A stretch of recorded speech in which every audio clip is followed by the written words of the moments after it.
Mic घे ना वर, इथं आहे ना माईक. ऑनलेस माईक.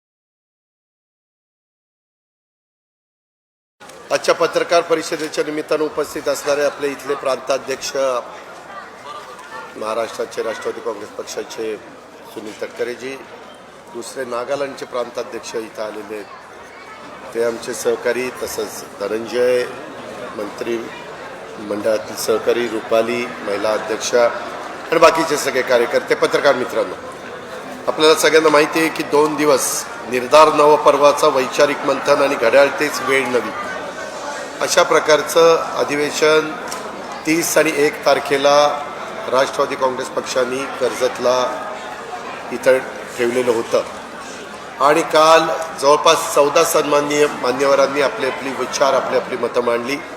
काही जण राजकीय क्षेत्राशी संबंधित आमच्या पक्षाची नव्हते, परंतु एक वेगळ्या पत्रकारितेमध्ये, वेगळ्या क्षेत्रामध्ये, मीडियाच्या क्षेत्रामध्ये त्यांचं काम आहे आणि त्याच्यावर त्यांना पण आम्ही काही विषय दिलेले होते. त्यांनी पण त्यांची भूमिका या शिबिराच्या निमित्तानं आम्ही 36 जिल्ह्यातून ज्या कार्यकर्त्यांना, पदाधिकाऱ्यांना बोलवलेलं होतं आणि मुंबई शहरातनं त्या सगळ्यांना त्यांनी त्या ठिकाणी मार्गदर्शन केलं. आज जवळपास सकाळी लवकर सुरुवात आम्ही केली आणि सकाळपासून जवळपास 12-13 लोकांनी आज पण आपली मतं, आपले विचार हे शिबिराच्या निमित्तानं कार्यकर्त्यांच्या समोर ठेवलेले आहे. साधारण आपल्याला सगळ्यांना माहिती आहे, मी ही सगळी जबाबदारी जी घेतली, ती जबाबदारी घेतल्यानंतर आम्ही मंत्रिमंडळामध्ये गेलो. मला राष्ट्रीय अध्यक्ष त्याच्या आधी करण्यात आलं. 30 तारखेला ती मिटिंग झालेली होती आणि त्याच्यातून राष्ट्रवादी काँग्रेस पक्ष अजित मजबूत व्हावा. आता नागालँडला पण 7 आमचे आमदार निवडून आलेले आहेत, ते पण 7च्या 7 आम्हा लोकांच्या बरोबर आहेत. तिथले प्रांताध्यक्ष काल आम्ही इथं कार्यकारिणी वर्किंग कमिटी घेतलेली होती, त्याला पण आमचे केरळ आणि सगळे ईशान्य भारतातनं किंवा आमच्या दिल्लीतून, नंतर उत्तर प्रदेशमधनं, बिहारमधनं असे सगळे मान्यवर जे मेंबर आहेत ते सगळे आलेले होते आणि ती पण आमची रात्री उशिरा कार्यकारिणी वर्किंग कमिटी आम्ही केलेली आहे. साधारण आज मी माझ्या पक्षाच्या पदाधिकाऱ्यांनी, सेल प्रमुखांनी काय भूमिका घेतली पाहिजे, 2 दिवसाच्या शिबिरामध्ये काही जुने पण दाखले आणि काय घडलंय ते पण सांगण्याचा प्रयत्न सुनील तटकरेंनी प्रांताध्यक्षांच्या निमित्तानं प्रास्ताविकात केला. प्रफुल्लभाई पटेलांनी पण, ते आमचे कार्याध्यक्ष आहेत, त्यांनी पण त्या वर्किंग प्रेसिडेंट आहेत, त्यांनी पण त्या ठिकाणी केला. मलाही थोडं बहुत नंतरचं 5 जुलैच्या नंतरचं जे काही घडलं ते सांगायचं होतं.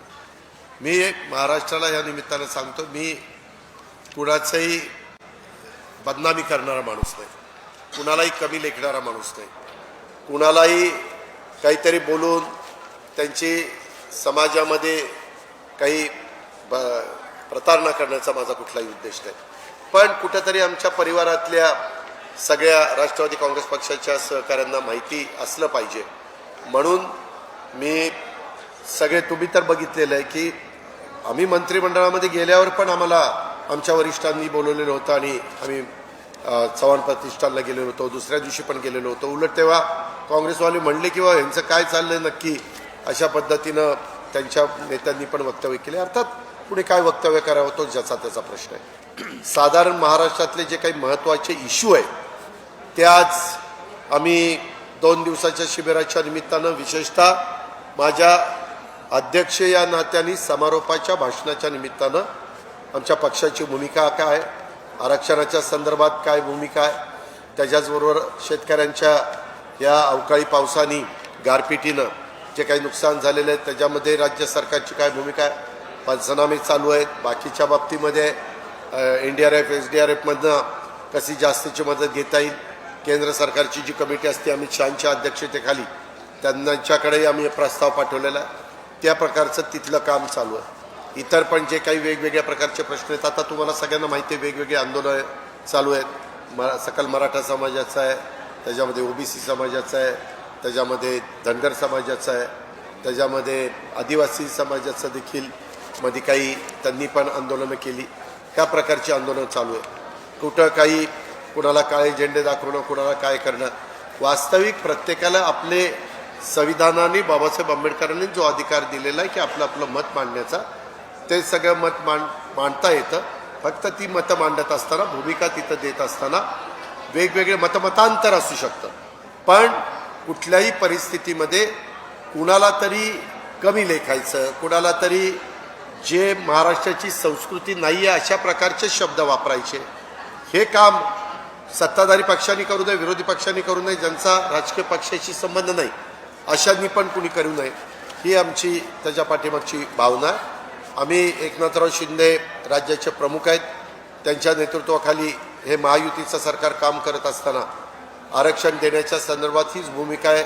इतर मिळालेल्या आरक्षणाला कुठल्याही प्रकारचा धक्का न लागता आणि सुप्रीम कोर्टाने हायकोर्टाने वेळोवेळी दिलेले जे काही डायरेक्टिव्स आहेत त्यालाही कुठंही अडचण न येऊन देता ते ह्या सगळ्यामध्ये कसं बसेल. मागं एकदा दोनदा, एकदा हायकोर्टात एकदा सुप्रीम कोर्टात नाकारलं गेलेलं आहे, तसं होऊ नये म्हणून जी काळजी घ्यायला पाहिजे. मागास आयोग असेल, त्यांचं काय, त्यांनी जो काय अभ्यास केला आहे तो काय आहे, त्याच्या संदर्भातले इतर काही मंडळी मान्यवर असतील, शिंदे समिती असेल, ह्या सगळ्याच्याच बाबीचा आणि जुनं रेकॉर्ड निजामशाहीच्या काळातलं रेकॉर्ड असेल किंवा ब्रिटिशांच्या काळातलं रेकॉर्ड असेल, ते पण सगळं तपासून कुणी जर वंचित राहिलेलं असेल तर त्यांना त्यापासून वंचित ठेवायचं नाही, अशा प्रकारची भूमिका ही आमची आहे. मी आज साधारण राष्ट्रवादी काँग्रेस पक्षाची जनगणना जातनिहाय करावी, कारण बरेच वेगवेगळे मतं येतात आणि नक्की कोण मागासलेलं आहे, संख्येने किती आहे, काय त्यांना मदत झाली पाहिजे, कशा प्रकारे झाली पाहिजे, त्या प्रत्येक घटकाचा विचार करताना कुणावर अन्याय होणार नाही, तशा पद्धतीनं आमची पण भूमिका पक्षाची आहे. आणि सरकारमध्ये काम करत असताना सरकारमधला एक घटक म्हणून तिथली पण भूमिका आहे. तुम्हाला काय विचारायचं असेल तर विचार. तुम्ही आता उल्लेख केला की ज्या 4 जागांपैकी ज्या 4 जागा अशा निवडल्या होत्या लोकसभेच्या सीटा, बारामती असेल, सातारा किंवा शिरूर, यावरती तुम्ही रायगड कॉन्टेस्ट करणार आहात, तर बारामतीचं येणारं कारण सूत्र काय आणि सूत्राच्या विरोधात तुमचा उमेदवार असणार आहे का? मी आता राष्ट्रवादी काँग्रेस पक्षाचे 4 ठिकाणी उमेदवार दिल्यावर बाकीचे कोण काय करणार आहेत त्याचं मी काय सांगू. एक मिनिट, मी पुन्हा तुम्हाला काही शब्द वापरला आहे. मी राष्ट्रवादी काँग्रेस पक्षाचा आज अध्यक्ष म्हणून काम करतोय. 4 ठिकाणी राष्ट्रवादी काँग्रेस पक्षाचे उमेदवार दिलेच जातील आणि ते निवडून आणण्याच्या करता जीवाचं रान केलं जाईल. आणि इतर पण जे काही जागा आहेत की ज्या विशेषतः भाजपकडून पण नाहीत आणि शिंदेसाहेबांच्याकडे पण नाहीत, उद्धव बाळासाहेब ठाकरेंच्याकडे आहेत, तिथल्या पण जागा काही आम्हाला पाहिजे, त्या आम्ही वरिष्ठ पातळीवर ॲज अ NDA किंवा महायुती म्हणून सगळ्यांशी चर्चा करून पुढे जाऊ.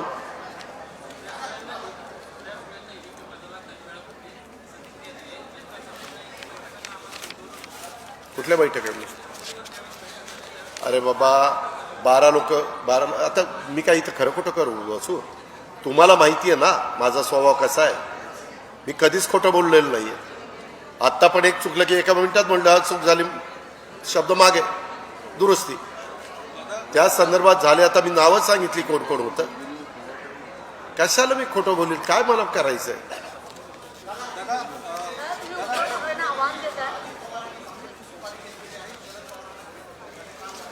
का अनिल देशमुख पण माझ्याबरोबरच होते, ह्या सगळ्या मिटिंगला ते हजर होते.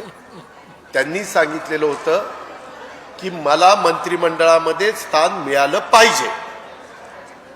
भाजपने सांगितलं की तुमच्या मंत्रिमंडळाची यादी ज्यावेळेस गेली तर ते म्हणले की आम्हाला मधी आम्ही यांच्याबद्दल सभागृहात आणि बरीच ॲलिगेशन केलेली आहे आणि लगेच मंत्रिमंडळात आम्ही त्यांना घेतोय तर आमच्या विश्वासार्हतेवर प्रश्न निर्माण होईल, त्याच्यामुळे त्यांना घेता येणार नाही. आता त्यांनी तसं सांगितल्यावर त्यांचं नाव कमी झालं. त्यांचं नाव कमी झालं की ते म्हणले मला मंत्री नाही तर मी तुमच्यावर नाही. हे स्पष्ट आहे, काळ्या दगडावरची पांढरी रेघ आहे.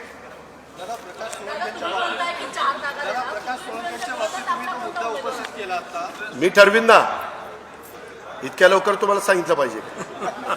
तो माझा अधिकार आहे ना, योग्य वेळेस सांगेन.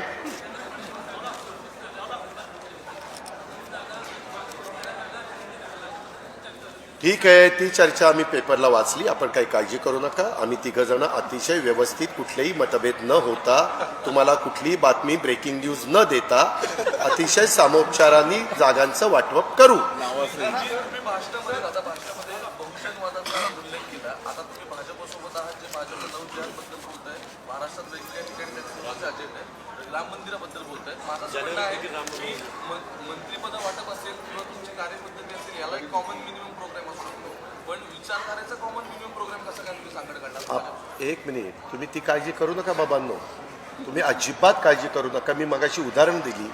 नितीश कुमार पण 2-2, 3-3 वेळेला त्यांच्यावर गेले की नाही, ममता बॅनर्जी गेले की नाही, मुफ्ती मोहम्मद गेले की, मुफ्ती महबूबा मुफ्ती गेल्या की नाही, फारुख अब्दुल्ला गेले की नाही, किती नावं घेऊ. त्याच्यामध्ये सगळे त्यांच्यावर गेलेले आहेत, परंतु तरी देखील आज सेक्युलर म्हणून ते त्या ठिकाणी भेटतात. आणि मागच्या वेळेस आम्हाला सगळ्यांना शिवसेनेबरोबर नेलं. शिवसेना कोण होती? तुम्ही पत्रकार मित्रांनो, तुम्हाला माहिती का हो, 2014ला आम्ही सगळेजण तिथं बसलो असताना बाहेर जाऊन वरिष्ठांना विचारून प्रफुल्ल पटेलनी बाहेरनं पाठिंबा जाहीर केलेला होता. तो कुणाला दिला होता? तो भाजप, भारतीय जनता पक्ष त्यांना दिलेला होता. त्यामुळे ते सरकार आलं. विश्वासदर्शक ठरावाला पण आम्ही भाग घेतला नाही.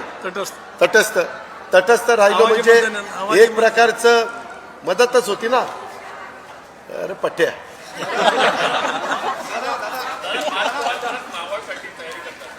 तुम्ही काही काळजी करू नका. कोण काय तयारी करतंय ते मी बघतो आणि मी अंतिम निर्णय घेतो. तो पक्ष म्हणून माझा अधिकार आहे, सांगायचा अधिकार सगळ्यांना आहे. फायनल आम्ही करू. शरद पवार साहेबांनी राजीनामा दिल्यानंतर जितेंद्र आव्हाड आणि जयंत पाटील यांना घरी बोलून एक बैठक झाल्याचा उल्लेख केला. मी अजिबात नाही, हे दादांत खोटं बोलतात. मी असं म्हणलं जितेंद्र आव्हाड आणि आनंदला बोलवलं. आनंदला, आनंद परांजपे आणि जयंत पाटील, कुठं नावात साम्यच नाही हो. म्हणजे नाही, एक आनंद परांजपे आणि जितेंद्रजींना बोलून तिथं जे सांगितलेलं होतं, मी नंतर जे आनंद मायाकडे आला, म्हणलं अरे आनंद तुम्ही तिथं का रे बसला? पहिलं तर असं ठरलेलं होतं, सगळं काही झालेलं होतं, मला सांगितलेलं होतं, आणि पुन्हा जाऊन तिथं घोषणा देतात. मग आम्ही काही घोषणा द्यायला कमी पडलो असतो का? कशा करता हे कारण नसताना, म्हणजे मी शब्द वापरला होता तेव्हा, कशा करता ही नौटिक्की चालली असं. पण त्यांनी मला सांगितलं की आम्हाला दोघांना बोलवलेलं होतं आणि असं सांगितलेलं होतं. मला ते आवडत नाही. काय करा ना, जे काय असेल ते उथळ मात्याने करू ना. आम्हालाच सांगायचं होतं की बाबा मला राजीनामा, मी राजीनामा मागितला नाही, त्यांनी राजीनामा दिला. त्यावेळी तुम्ही देखील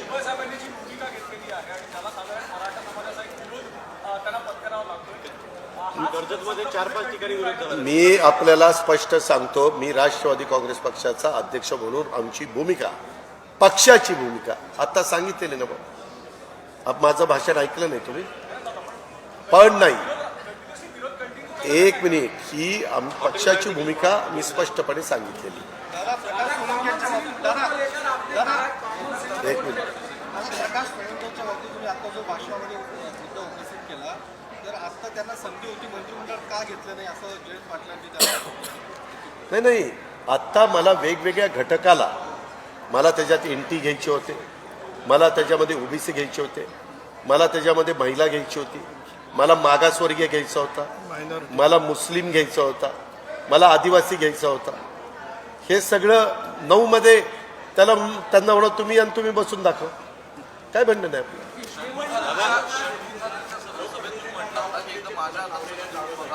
काय षण्मुखांच्या सभेच्या जेव्हा भाषण झालं तेव्हा तुम्ही असं म्हणालेलं होता की सगळे एकदा माझ्या हातात देऊन बघा. आज तुम्ही जयंत पाटलांचा उल्लेख केला आणि ते प्रदेशाध्यक्ष पण सोडाल त्यावेळी त्या नव्हती किंवा त्यांनी नाही नाही नाही नाही तो हे चर्चा झाली पण झालं ना आता मला राष्ट्रीय अध्यक्ष केलं ना मी म्हटल्यामुळं केलंच ना पक्षाने.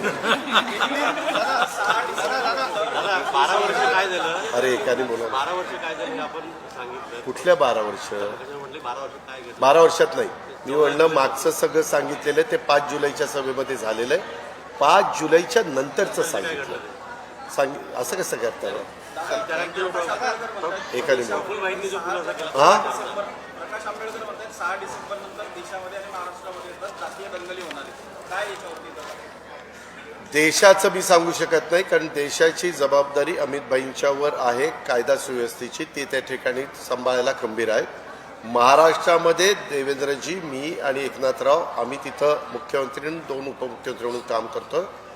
अशा पद्धतीनं महाराष्ट्रामध्ये कुठलंही काही घडणार नाही याबद्दलची काळजी खबरदारी आम्ही घेऊ.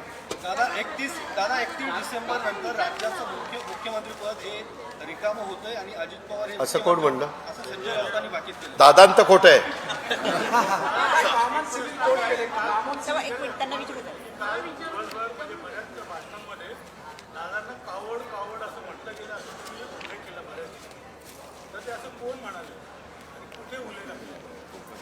दिल्लीमधल्या युक्तिवादामध्ये हा मुद्दा त्या ठिकाणी मांडला गेला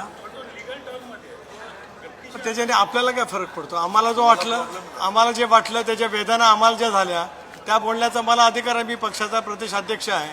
त्या ठिकाणी युक्तिवादामध्ये तो शब्दप्रयोग वापरला गेल्यामुळे महाराष्ट्रातल्या जनतेला अजितदादा काय आहे ते पूर्णपणाने माहिती असल्यामुळे मी ते स्पष्टीकरण माझ्या पद्धतीने दिलेलं आहे. धन्यवाद.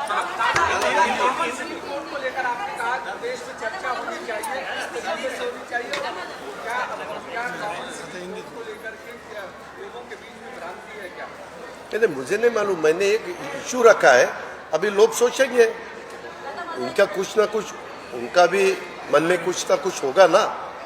एक कुछ हम एक सब्जेक्ट रखते हैं सामने कि इसके बारे में चर्चा होनी चाहिए. हमेशा कोई भी डिसीजन लेते वक्त उसकी चर्चा होनी चाहिए. उसका क्या क्या किसका किसका कहना है और फिर उसके बारे में आगे जाना चाहिए. हाँ आज नाही मागेच केलेलं. त्या संदर्भात माझी एकनाथरावांची आणि देवेंद्रजींशी बोलणं झालेलं आहे.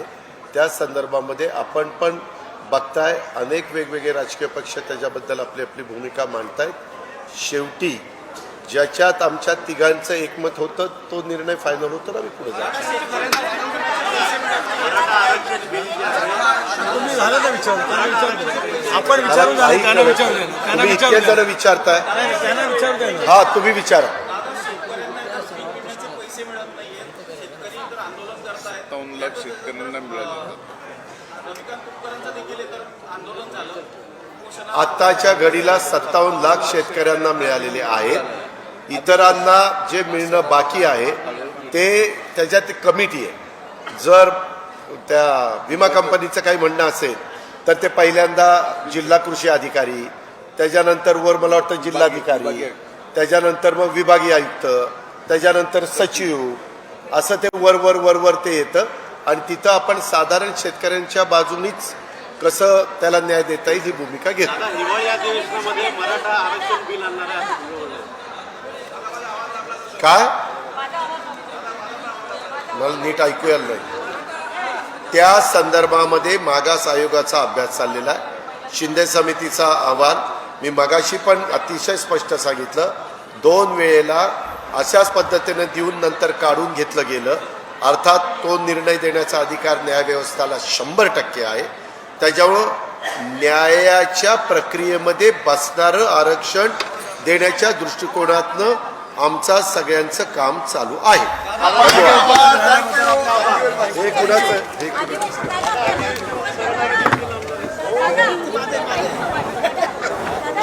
दादा,